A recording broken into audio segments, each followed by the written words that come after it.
Hi everybody, welcome back to Making Things with String. This is my crafty YouTube channel. My name is Kate, my pronouns are she, her, and I am a crafter from Nova Scotia, Canada, where we are currently experiencing the brunt of what remains of Hurricane Lee. So I may be jinxing things by trying to record a video right now, but we have power and there's some wind and some rain, but not a whole lot of rain here in Halifax. So I'm feeling a bit lucky. I'm feeling like it's time to record a new Flosstube video. So it's been over a month since I recorded my last video, about a month since I uploaded my last video. And yeah, I've made a lot of progress on my cross stitch and on my knitting, and I would like to share that with you all today. So thanks for checking out my video. Thank you for listening to me prattle on about my crafts. So I'd like to start out by chatting a little bit about Reaching Skyward, which is a piece by Modern Folk Embroidery. It's their 2023 annual stitch along. If you've been around this channel, you'll have seen many updates on this piece.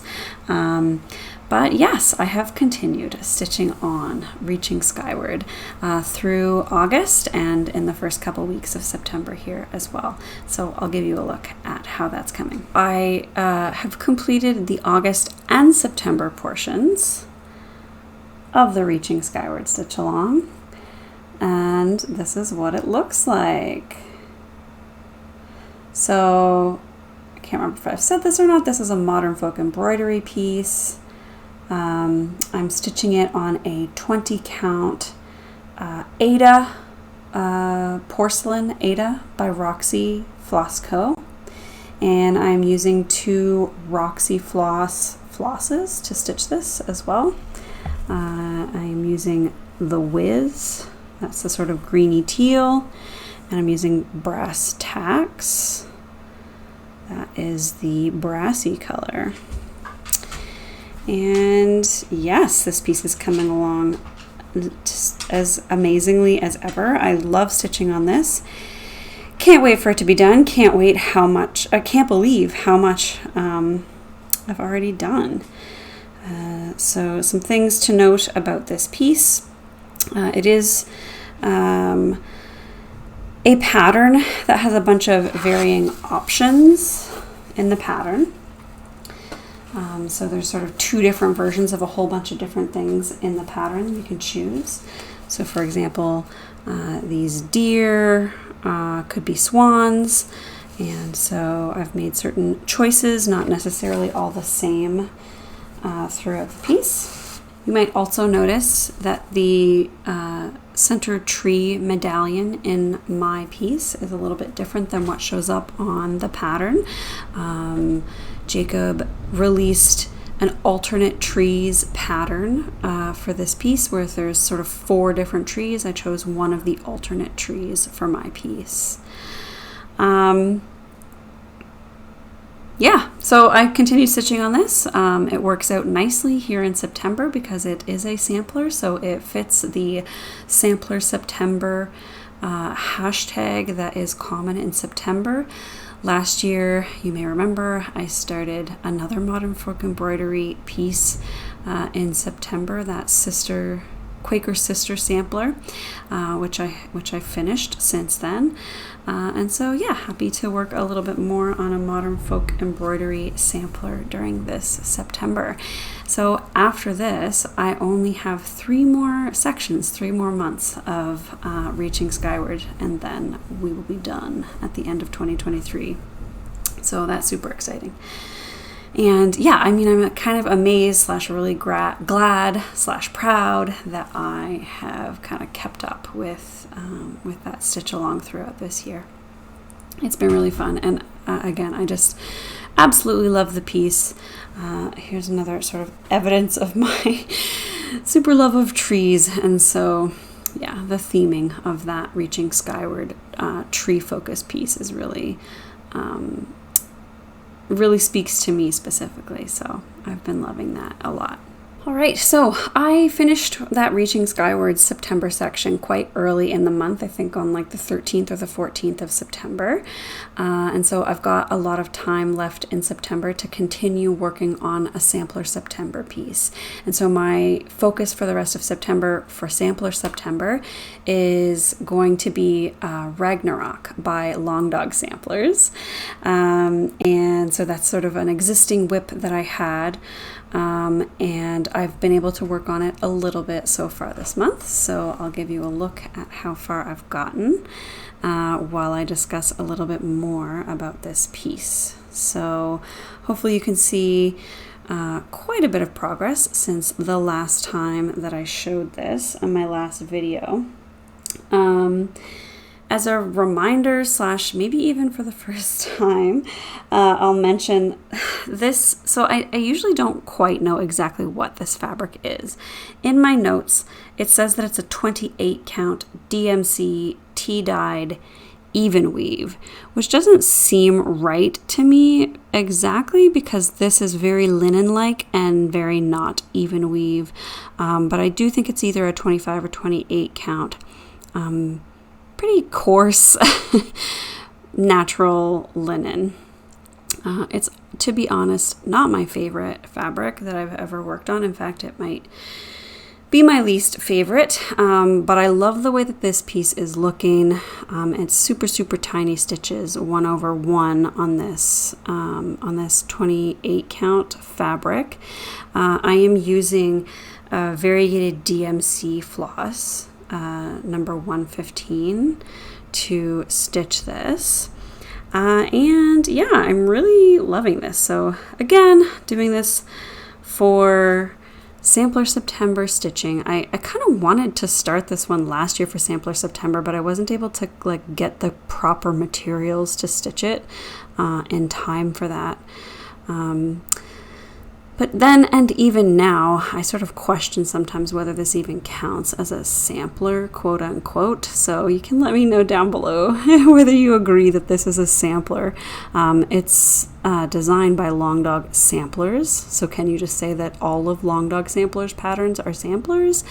Anyways, obviously I'm going with yes, you can, because this is my Sampler September. Sorry, my camera is doing weird focusing things. I hope that's not too distracting. Anyways, this is my current Sampler September focus piece until the end of September. I'll kind of keep working on this. I'm hoping I can get a page done.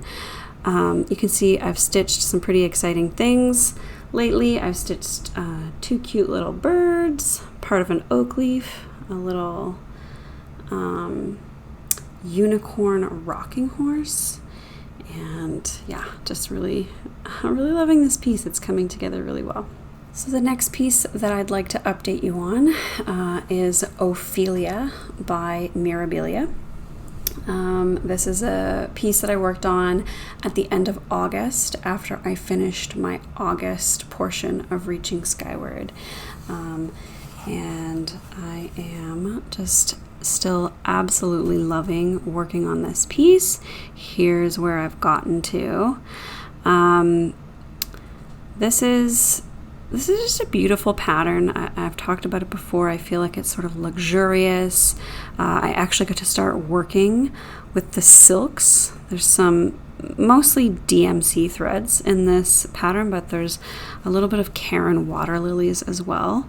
So you can see some sort of blue here and these little florets right there. Those are Karen water lilies. And yeah, this is my first time doing any stitching with silks, and I was right. The silks are amazing to stitch with. I love how they feel and how they stitch, and that's just like a very dangerous thing to know about for my wallet. So I love this piece. I was able to make quite a good amount of progress on it, I think, at the end of August.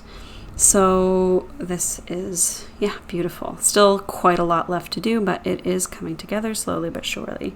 Hopefully I will have some more time in coming months to work more on this. The fabric I'm using here is a 32 count olive green Lugana. And like I said, the floss is mostly it's all called for, so it's DMC and a couple Karen Water Lilies colors. And yeah, I love Ophelia. So next up is a new start since my last video, which is very exciting. I heard about through other Flosstube videos and through Instagram the Stitchy for Witchy hashtag, and this is a hashtag in support of the Witchy Stitcher and kind of, you know, promoting her cross-stitch patterns in order to help support her through some health complications that she's going through. She's suffering from a diagnosis of blood cancer, and so yeah, we're just trying to support her as best we can. I have a couple Witchy Stitcher patterns that I'd already purchased, but I decided to go ahead and purchase another one, and this one is, I believe this is what it's called, Home is Where the Horror Is. I've got a picture of it here for you. It's a cute little sampler as well, so fits into Sampler September, I think, as well as the Stitchy for Witchy hashtag. And so yeah, here I've worked on this quite a bit in late August. And here is where I've gotten so far. I've got all the text, part of the border, and quite a good chunk of that spooky little house completed. So yeah, this is super fun. It's going to be like a nice, like cute, small little pattern.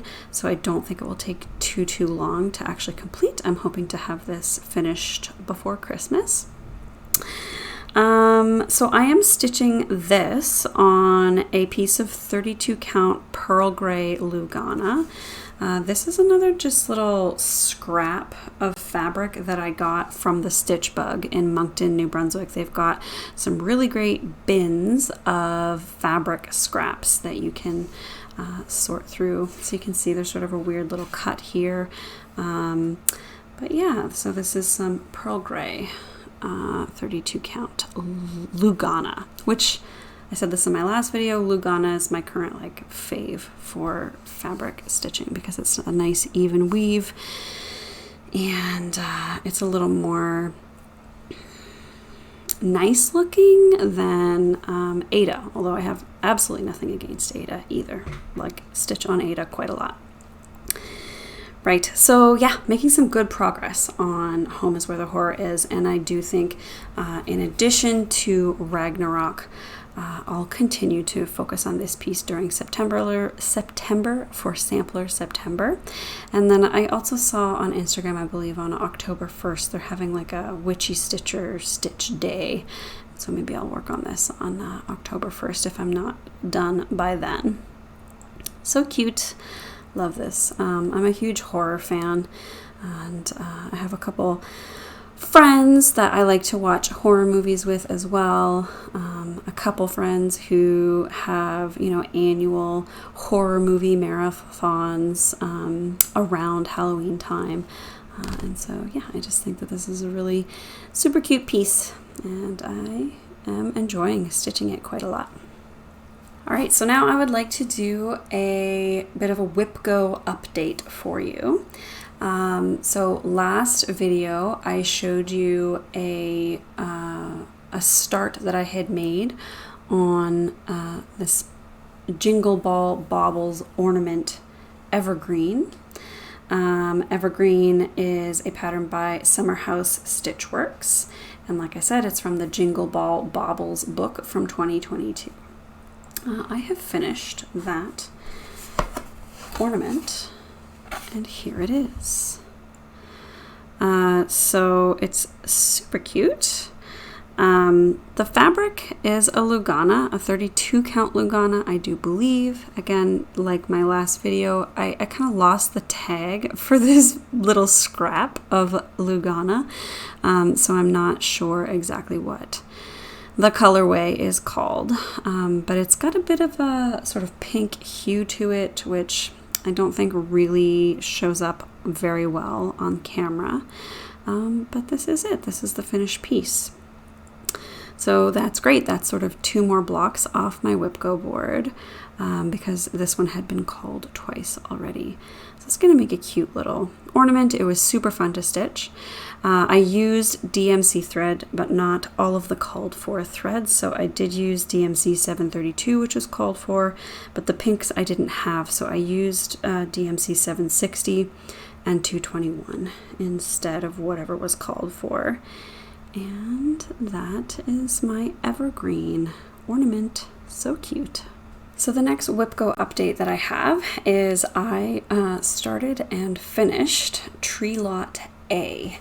This is a pattern by Hands-On Designs, and there's sort of 3 trees in this tree lot pattern, A, B, and C.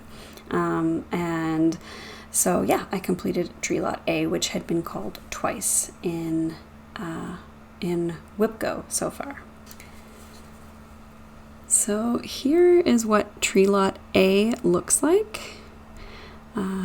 It's so super cute. So this is, I believe, all of the called for colors, and I am stitching it as well on the called for linen. This is a 32 count charcoal linen. This is actually another scrap that I happened upon at the Stitch Bug in Moncton. And yeah, it just happens to be the called for linen. It also happens to be big enough, I think, for all 3 charts in this tree lot pattern for sure. So I'm going to be able to stitch all 3 of them on here. So that's great. 2 more squares knocked off my WIPGO board. And then sort of my last update about WIPGO has to do with the tree lot. I had another pattern on my WIPGO board, Corkscrew Snowflake by Ink Circles. And that's from the Jingle Ball Baubles book as well.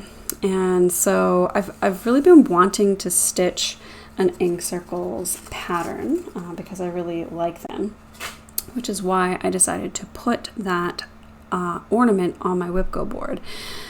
It had been called twice, so I needed to kind of stitch the whole thing. But I just wasn't really feeling it. I couldn't really find a fabric that I wanted to stitch it on, and the corkscrew itself doesn't really speak to me. I'm not like a big wine drinker, and I couldn't think of anybody either that I would want to necessarily gift that to as an ornament.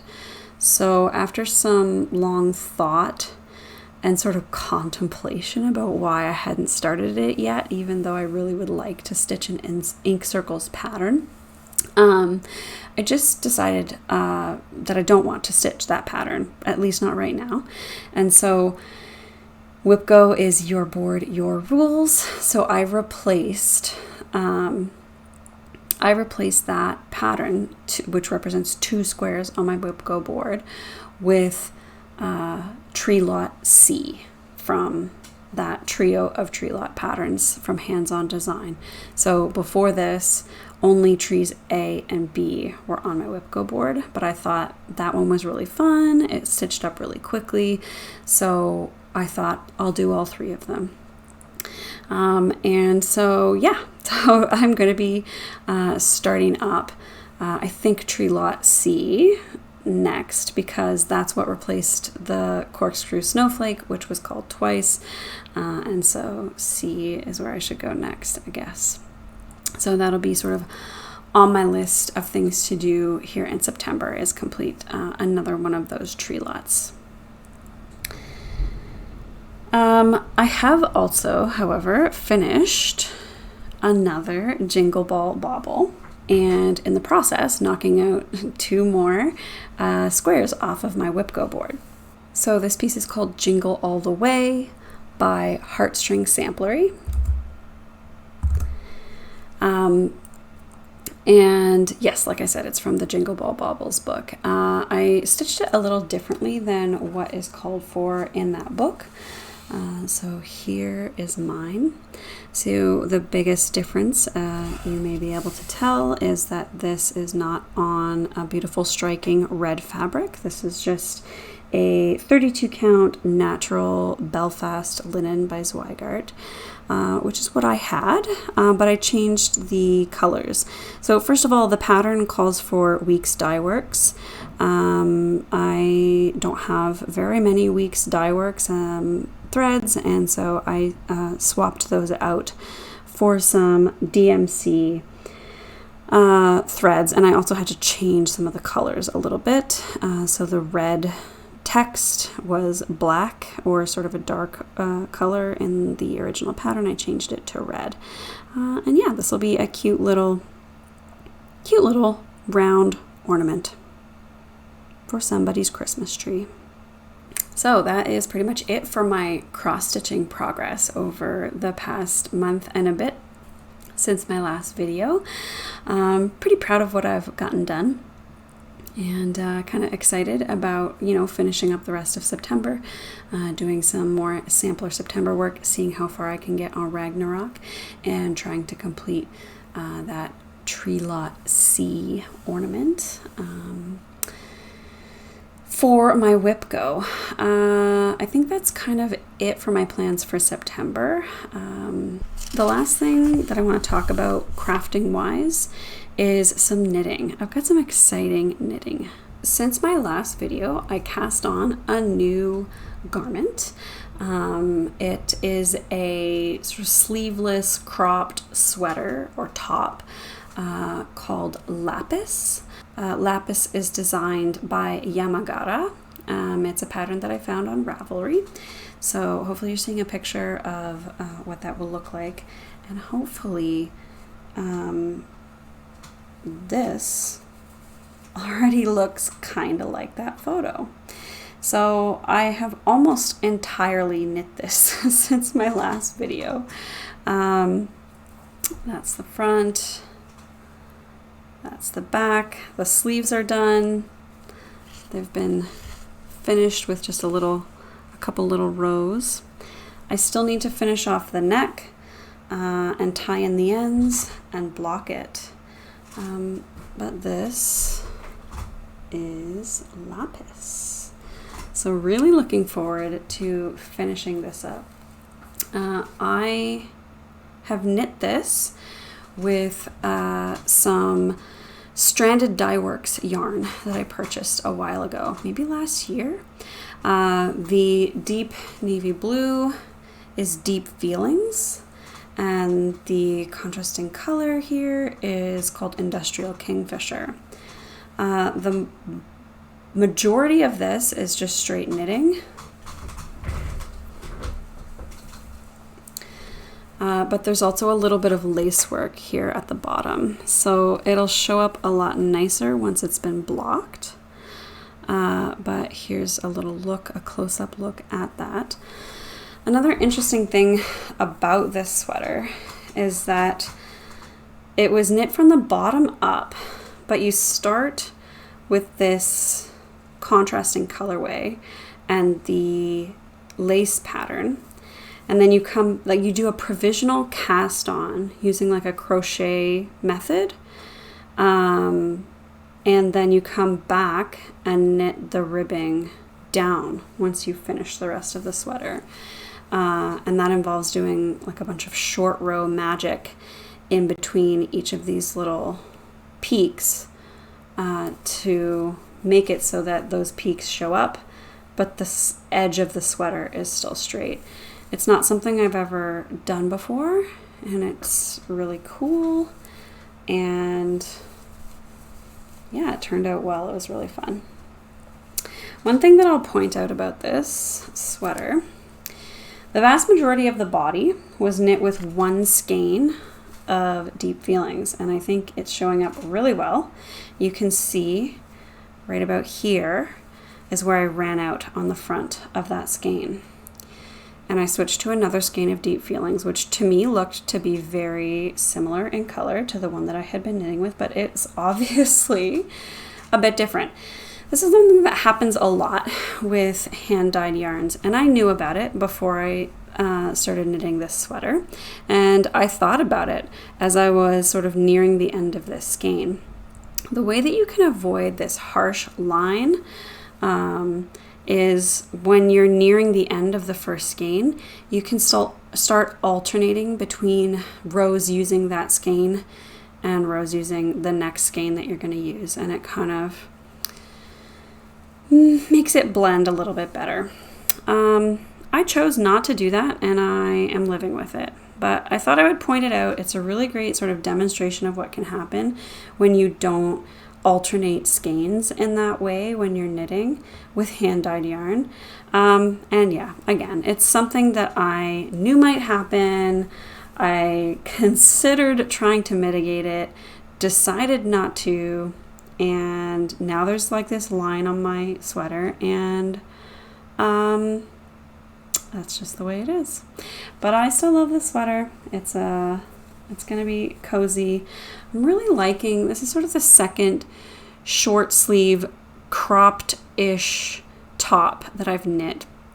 And I think I'm gonna keep defaulting to that sort of pattern. Here in Nova Scotia, it gets cold. There's snow in the winter, but there's not really that many months of the year when a full like knitted sweater is comfortable. Like, it's usually not that cold. So something like this is kind of wearable for me a lot more months of the year. So, you know, if I'm going to spend hours and hours and hours knitting something, I'd like for it to be something that I can wear a lot. So yeah, really, really proud of this. Not sure what I'm gonna start up after this is done with respect to knitting, but some things that are on my mind are finishing my granny stripe blanket, starting a new sock yarn scraps project, and starting a new pair of socks, because I've got a couple skeins of sock yarn that are ready, and I also have enough of these to make a pair of socks that match this sweater. So another thing I had considered is trying to create a sock pattern that sort of replicates this look so that I could have little matching socks to go with my sweater. Is that super cheesy or really cute? Let me know what you think. So that is it for my crafting. In the last couple videos that I've done, I've been wanting to spend a little bit of time at the end of my video talking about books that I've read recently. So I think I will do that for a little bit right now. So if you're interested in hearing about some books, I would love to chat with you about some stuff that I've been reading. So I've been trying to get back into reading. I used to read quite a lot for fun when I was younger. My mom used to, if I was reading in bed, she would kind of let me be. And so I was allowed to stay up as late as I wanted if I was reading. And so that really turned me into an avid reader. But in the years since then, especially during university, I had to spend a lot of time reading for my university courses, so reading academic texts, and I found that, I've read less for fun since then. And so over the past couple years, I've been trying to read more books. But also, reading is not super well aligned with crafting, which is another huge passion that you may notice that I have. So something that I've been trying to do is read more physical books when I can, but also I've been trying to get into audiobooks more. And earlier this summer, when I went on my 2-week camping road trip, I really sort of prepped for that by getting some audiobooks borrowed from my local library on the Libby app so that I could listen to those while I was driving, and that really worked really well. So I've got a combination of books that I listen to via audiobook and books that I read the physical copy of. And I just want to talk about them with you a little bit. So the first one that I kind of finished recently this summer is Elevation by Stephen King. I'm trying to currently reread the Dark Tower series by Stephen King, which is a series that I read, years ago when I was a little bit younger and really loved. I have this thing where it's really easy for me to reread books or rewatch movies or TV shows because I kind of just forget the details of what happened. So I'm able to do that fairly easily. And so Stephen King was on my mind. The next book, the second book in the Dark Tower series, I have that on. I'm in queue to have that from the library, but it's very popular and it's taking a long time to come in. But I noticed that this other book by Stephen King was available. It's Elevation. And the audiobook was fairly short. So it's a very short book. It only was 3 or 4 hours or something like that. So I listened to it. And I enjoyed it. It, kept my attention, and I thought it was a really good story. It was heartwarming and a little bit weird. So there's sort of some supernatural stuff going on in the background. But it's essentially a look at tolerance and prejudice in small towns in America. And so, I thought it was good. I enjoyed it. I listened to the whole thing, but it's a really quick read. So if you are interested, I would recommend it, especially if you like Stephen King. There's also a little short story at the end of that audiobook about an elderly gentleman who's going through some grief, who gets a dog. And so that really spoke to me. Made me cry a little bit because of how sweet it was, and I really liked that little super tiny short story as well. The next book that I finished, this was a physical book that I have purchased from a local Chapters, is called Black Sun.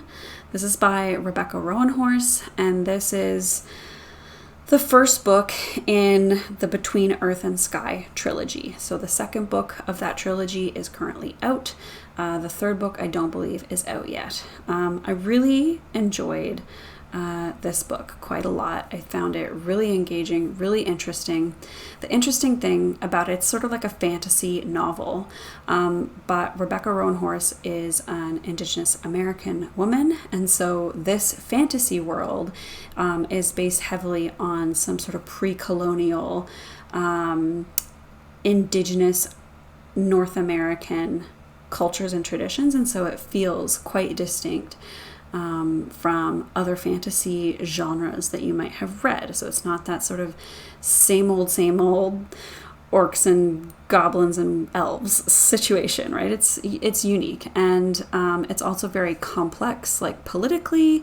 I think it's a really great book, and I'm really looking forward to reading the other two books in the series. I haven't started the second book yet, and that is because, like I said, I tend to sort of forget things really quickly once I've read something. So I'm going to wait until the third book comes out and then read either the second and third books, or potentially read the first book again if it's been a while and I can't remember what happened. But I highly recommend Black Sun by Rebecca Roanhorse.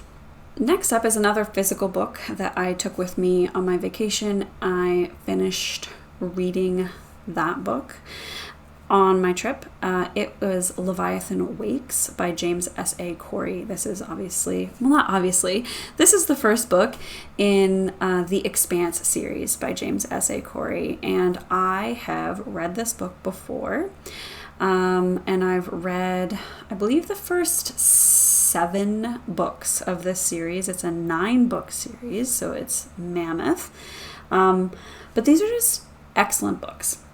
And I'm doing a full reread because, like I've said, I kind of forget little details, and when it's been a long time since I read it, and it has been, I think, about 4 or 5 years since I started reading the Expanse series. So I'm slowly making my way back through that series. Leviathan Wakes and the rest of this Expanse series are some of my favorite books of all time. These are science fiction, if you haven't heard about the series.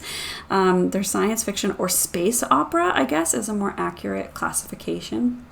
And there was a TV series based on the books, but I would recommend reading the books because, surprise, surprise, they are better than the TV show. And the TV show, I'm not meaning to like knock the TV show. I also really love the TV show, but I think that is even more demonstrative of how good the books are, right? Like the show is amazing. It's one of my favorite shows, but these books are way better than the show, right? So yeah, it's really good. One of the things that I always say about this series when I'm telling people about it is the thing that I love the most. First of all, it's like a page turner. It's hard to put the books down. They're very quick reads for me, even though each individual book is quite long, and the series as a whole is really long. I find I like whip through them. They're very easy to read. They're super well written, and the thing that impresses me the most about them is that every time you read a book, there's several events that occur in the plot that I totally didn't expect. So I didn't see it coming. It's not like obvious what's about to happen. It's surprising. But on top of that, once it happens and you're surprised, you're like, oh yeah, it totally makes sense. So it fits in really well. Everything fits in just like a beautiful puzzle piece. And they're just really amazing books. They're some of my favorite books that I've ever read. So if you have not read The Expanse, you must. You must. All right. I have also recently finished listening to a book called Bad Cree by Jessica Johns. This is set in British Columbia and Alberta in Canada, and the author is a Indigenous woman, a Cree woman, and so the book itself obviously is about Indigenous cultures and it has themes related to that, but it's also just like a really touching and poignant investigation of grief. It's also got some really interesting sort of supernatural and horror themes to it. And it's not too super long either. I believe that the audiobook was about 8 hours long. So I really, really enjoyed this book quite a lot. Would highly recommend it. I know that it's very popular right now. It took a long time for my loan request on the Libby app to come through. So there's a lot of people waiting to read this book. So highly recommend that. Okay, so the last book I'm going to talk about that I have finished recently is called All Systems Red. It's the first book in the Murderbot Diaries. Again, I listened to this on audiobook. The audiobook was super short, about 3 hours long, so it's a short read. And it's science fiction and written from the perspective of a murderbot, a security unit, who has hacked his own governor module and has given itself free will, I guess. It's I really think it's cute. It's humorous, and yeah, just sort of like a unique perspective that I haven't read from previously. I'm currently listening to the second book in the series, so we'll see if that maintains its interest for me. So far, I'm enjoying the second book. Again, the second book is not super long. The audiobook is, again, only 3 hours. So these are great so far. Really, really fun kind of science fiction books. So yeah, if that sounds interesting to you, I would recommend that book as well.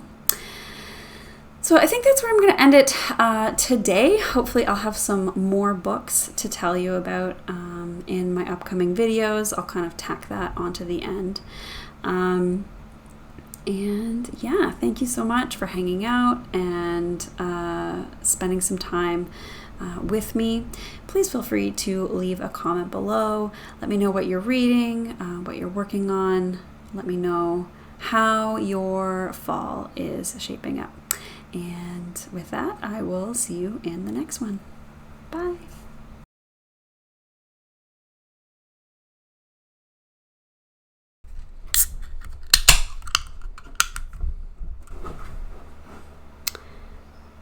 It's pumpkin beer season, by the way.